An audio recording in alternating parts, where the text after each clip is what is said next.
Greetings, dear children. In this video, we are going to learn the poem Daffodils by William Wordsworth. Let's look at a few points about the poet William Wordsworth.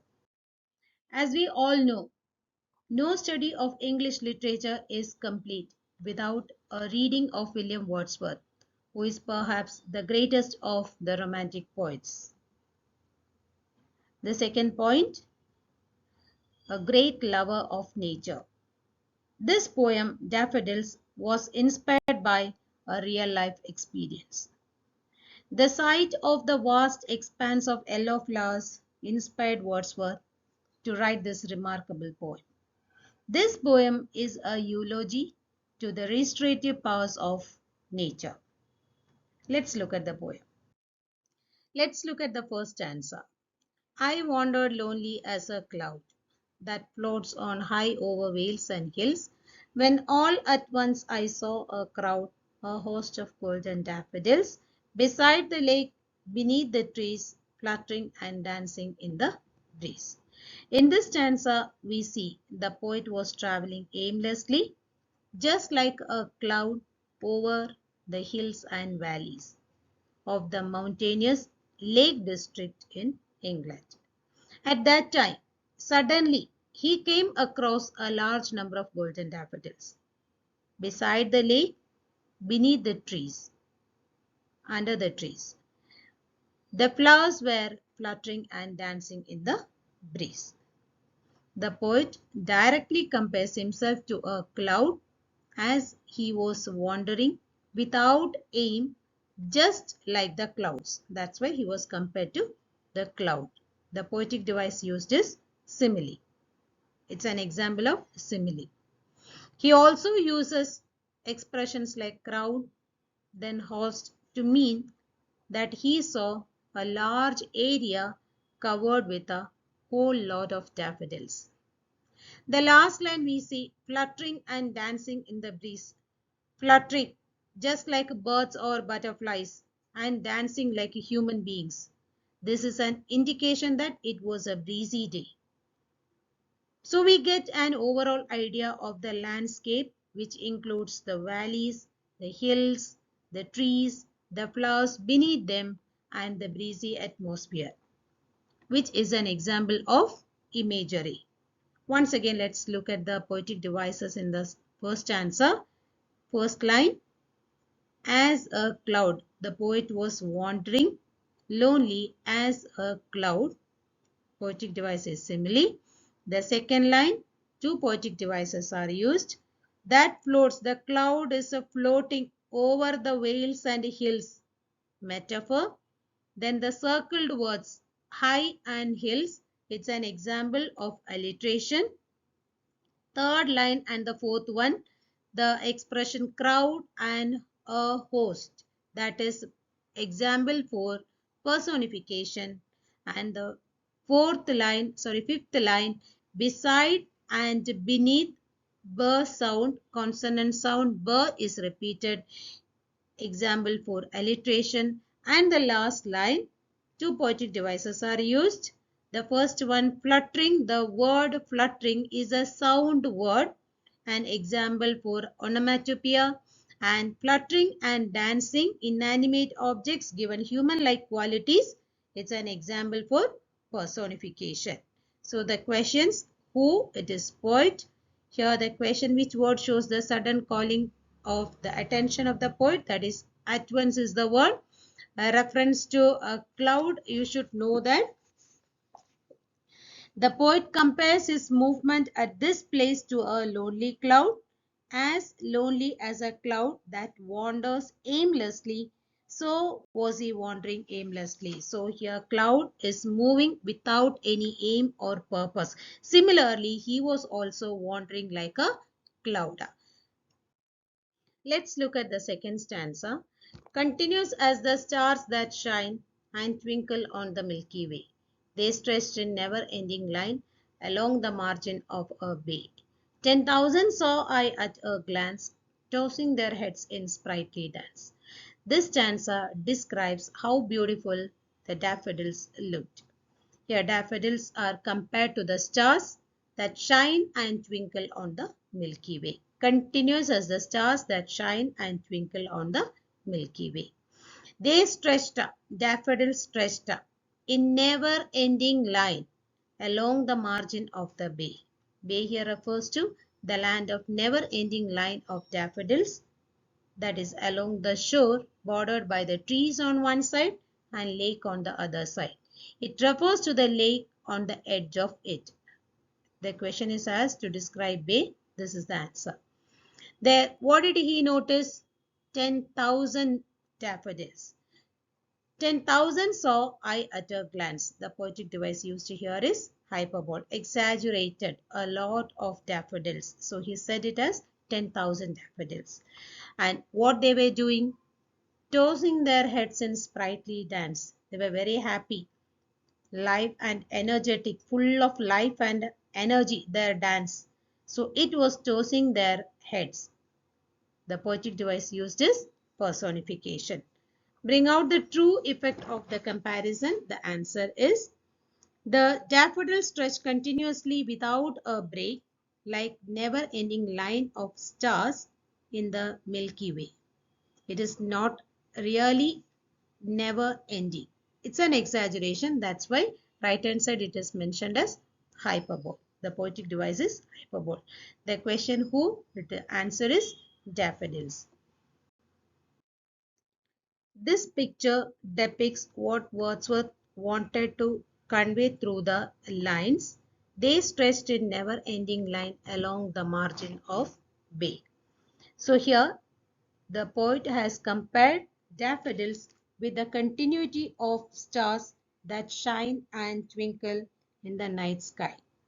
The daffodils appear to be stretched endlessly along the margin of the bay.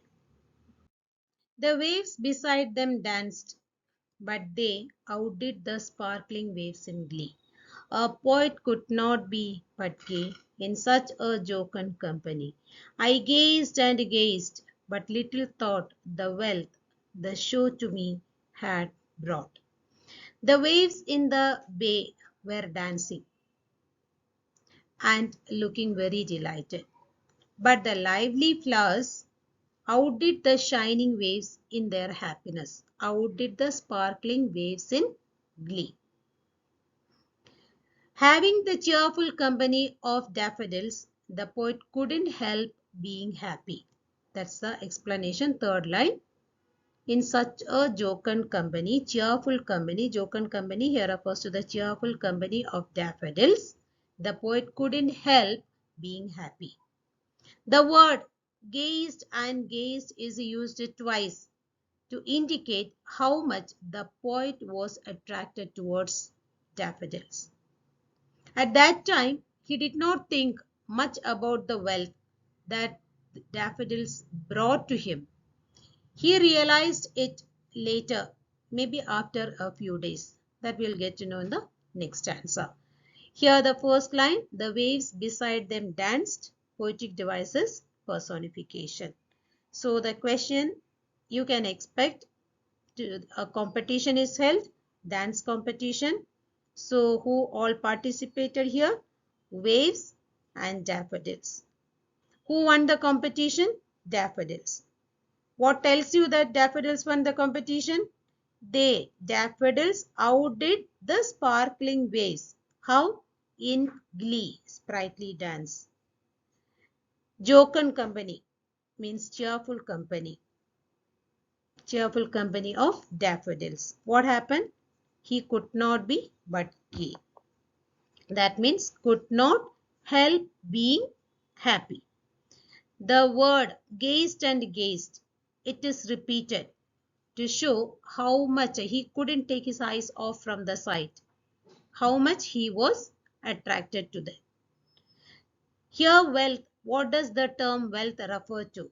The permanent kind of happiness which he received from the experience. When did he realize? Later. So in this dance competition, who performed better? That is daffodils. For oft when on my couch I lie, in vacant or in pensive mood. They flash upon that inward eye, which is the bliss of solitude. And then my heart with pleasure fills and dances with the daffodils. So when I read the couch has come, I couldn't control. See, in that couch Wordsworth was lying. He is recollecting the scene which he had experienced earlier. Here the stanza begins with the word for. By starting this stanza with the word for, the poet continues his reasoning for saying that daffodils brought him wealth. What was the wealth? The permanent kind of happiness, which he realizes later. Now he will realize lying on this couch. He clarifies why the sight of daffodils was so important in his life. Whenever, as you can see in the picture, whenever he lies on his couch in a thoughtful mood, in vacant, what kind of two words are used here? Vacant or pensive mood, sad mood. Vacant means no activity, full of emptiness. What happened that time? They flash upon that inward eye. Who flashes? What they here refers to daffodils. It flashed upon his inward eye. Inward eye is an example for metaphor, direct comparison between his inward eye and memory. It comes in his imagination, in his memory. The daffodils have become an undying memory for the poet whenever he is lonely. Solitude, bliss of solitude, that is the happiness of solitude. And when it flashes in his inward eye, what is the consequence? See the next two lines. Then my heart fills with pleasure. He will be totally happy and his heart dances with the daffodils. Here, bliss of solitude, explanation is there, means the blessings of loneliness. The poet William Wordsworth says that when he is alone in vacant and in pensive mood, that is, when he is not doing anything in particular, the daffodils which he had seen in the valley flash upon his inward eye and fills his heart with pleasure. Inward eye refers to the depth of our hearts when we often see memories or visualize something closing our eyes. The scene of daffodils flash in the inward eye of the poet. This memory again gives joy to the poet and he recovers from that sad mood. We have seen that at the beginning of the poem, he was in a sad mood and how he was wandering like a lonely cloud. Now, that memory, that the sight will fills him with pleasure and his heart dances with the daffodils. Some more important points and poetic devices here. Lyric. Daffodils is a lyric poem in which Wordsworth appreciates the beauty of natural landscape with special focus on a host of golden daffodils. Here the word golden, you should know that it is not just yellow. Though the color is yellow, the poet has used the word golden that shows the majestic color, the majesty, it shows its majesty. Rhyme scheme of the poem, we can see throughout the poem the rhyme scheme followed is AB, AB, CC. And how to find out the rhyme scheme of the poem, that will be uploaded in the upcoming videos. Imagery is used in the poem, images of lake, field, trees, star, clouds, then colors, white clouds, all this. It comes in imagery, that is visual imagery. So what's the background of the poem? If the question is asked, what's the background of the poem? Wordsworth and his sister Dorothy saw daffodils when they were in the woods beyond Gobaro Park while walking near a lake at Grasmere in England. So what did you notice the beginning of the poem and at the end? The poem starts in pessimism, that means the loneliness of the poet, and the poem has entered in optimism, that is he was really happy. thinking in a positive way. Pessimism means negative. So optimistic, he has become from pessimism to optimism. We have seen the change. Pleasure of watching daffodils. Thank you, children.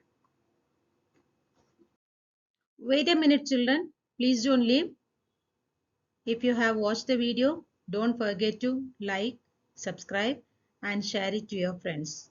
It's an encouragement for me to do more videos. Thank you.